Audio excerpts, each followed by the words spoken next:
नमस्कार जोहार, आप देख रहे हैं कोयलांचल संवाद और मैं हूं आपके साथ चंदन कुमारी। भारत के 5 राज्यों में विधानसभा चुनाव हो रहा था और आपको बता दें कि आज नतीजे जो है वो देखने को मिल रहे हैं कि किस प्रकार से लगातार बीजेपी जो है वो अपना बंगाल में, असम में, तमिलनाडु में यहाँ पर वो जगह बनाते हुए नजर आ रही है। अभी हम बीजेपी के प्रदेश कार्यालय में मौजूद है। यहाँ पर जितने भी कार्यकर्ता नेता है सभी यहाँ पर बैठे हुए हैं और वो लगातार जो है वो नतीजे देखने की कोशिश करें। लेकिन फिलहाल हम अशोक बड़ाई जी से बात करने की कोशिश करेंगे और जानेंगे कि उनका क्या कुछ कहना है, क्या कहेंगे जिस प्रकार से लगातार बंगाल में 10 सालों से जो है टीएमसी का राज्य था, लेकिन आज के जो नतीजे है वो पूरा खेल बदल दी है। क्या कहेंगे? देखिए, बंगाल में तृणमूल कांग्रेस का 15 सालों से राज नहीं था। वो गुंडा राज चलाने की काम कर रही थी ममता दीदी। वो ममता इतनी निर्दयी हो चुकी थी वो कि बंगाल की जनता त्रस्त हो चुकी थी।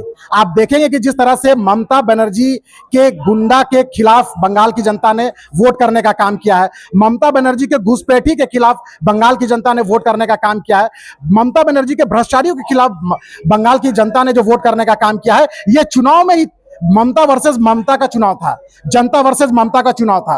और जनता आज जीत रही है और जनता लोकतंत्र पे ऊपर आस्था व्यक्त करते हुए, लोकतंत्र में अपने आप को आस्था व्यक्त करते हुए, आप जो स्क्रीन पे देख रहे हैं कि 200 का आंकड़ा के साथ में तृणमूल कांग्रेस पिछड़ते हुए और भारतीय जनता पार्टी 200 प्लस सीटों के साथ में पूर्ण बहुमत के साथ सरकार बनाते हुए दिख रही है। ये इसलिए क्योंकि आप देखेंगे कि 15 सालों से ममता बनर्जी जी ने जिस तरह से बंगाल की धरती को बर्बाद कर दिया था, मां माटी मानुष को बर्बाद करके रख दिया था, घुसपैठी को दामाद बनाकर रखी हुई थी। आज बंगाल की जनता ने ऐसे घुसपैठियों को लात मारने का काम किया है, ऐसे भ्रष्टाचारियों को लात मारने का काम किया है और बंगाल की जनता, बंगाल की मानुष ने आज बढ़ चढ़कर लोकतंत्र में विश्वास व्यक्त करते हुए आज इस लोकतंत्र के महापर्व में अपने आप को शामिल करते हुए भारतीय जनता पार्टी के पक्ष में मतदान करने का काम किया है। आज लोकतंत्र जीत रहा है। भारतीय जनता पार्टी 200 प्लस सीटों के साथ में पूर्ण बहुमत के साथ में सरकार बनाते हुए दिख रही है। क्या लगता है कि प्रधानमंत्री जो है वो 6:30 बजे का समय दिए कि अपने कार्यालय में अपने कार्यकर्ताओं से मिलेंगे और बात करेंगे, तो इसे कार्यकर्ता कैसे लेते हैं? एक मोटिवेशन के तौर पर? निश्चित रूप से असम की जनता की ये जीत है, ये जीत बंगाल की जनता की जीत है, ये जीत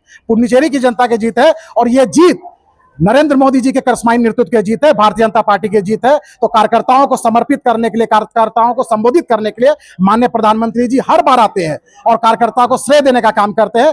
इसी कड़ी में प्रधानमंत्री आज दिल्ली स्थित राष्ट्रीय कार्यालय जाएंगे और देश भर के कार्यकर्ताओं को संबोधन करेंगे और बंगाल के कार्यकर्ताओं को धन्यवाद देंगे, असम के कार्यकर्ताओं को धन्यवाद देंगे, पुडुचेरी, तमिलनाडु, केरल के कार्यकर्ताओं को धन्यवाद देंगे। जहां परिणाम सकारात्मक आया वहां भी वो धन्यवाद देने का काम करेंगे, जहां सकारात्मक नहीं आया वहां भी कार्यकर्ताओं का उत्साहवर्धन करने का काम करेंगे। बंगाल में बीजेपी अपना परचम लहरा चुकी है, भगवा जो है वो जगह जगह पर भगवा कलर दिख रहा है, तो क्या टीएमसी का सुपड़ा पूरी तरह से साफ? अब भविष्य में कभी तृणमूल कांग्रेस का जो फूल है वो कभी नहीं वहां खिलेगा। अब वहां भारतीय जनता पार्टी का कमल फूल लहराएगा और ये आने वाले 10, 20, 25 सालों तक भारतीय जनता पार्टी वहां सत्ता में काबिज नजर आएगी। देखिए, हमारे साथ में जो युवा नेता जो अशोक बड़ाई जी थे, इन्होंने साफ तौर पर कहा है किस प्रकार से इन्होंने दावा करते हुए कहा है कि जो हमारी जीत है वो निश्चित है और बदलाव जो है वो बदलाव जरूरी थी। बंगाल की जनता बदलाव करना चाहती थी, बदलाव देखना चाहती थी और वो बदलाव देख लिया है। फिलहाल हम और लोगों से बात करने की कोशिश करेंगे। फिलहाल तमाम अपडेट्स के लिए बने हमारे साथ। मैं सुमन कुमारी, देखते रहिए कोयलांचल संवाद।